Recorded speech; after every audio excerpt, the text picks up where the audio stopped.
Hi, I have here Squiggy, who is the shop manager at Enchanted Branch Gift Gallery, and we're located 318 Main Street in downtown Dunedin, which is a very dog-friendly town.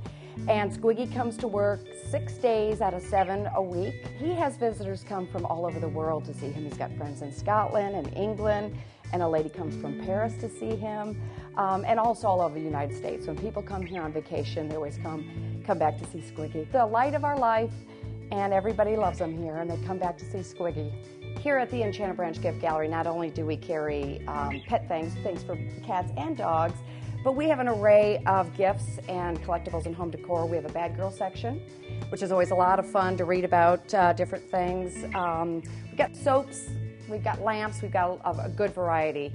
And now we have a pet area dedicated to Squiggy because that's what he wanted, and he inspired us to do that, which we've done, and it's very successful. Everybody's welcome. We've got a dog bowl for water, and we have treats. Dogs come in here all the time, and there's a lot of shops here downtown Dunedin that accept dogs. Dogs are always welcome here at the Enchanted Branch Gift Gallery, 318 Main Street, downtown Dunedin.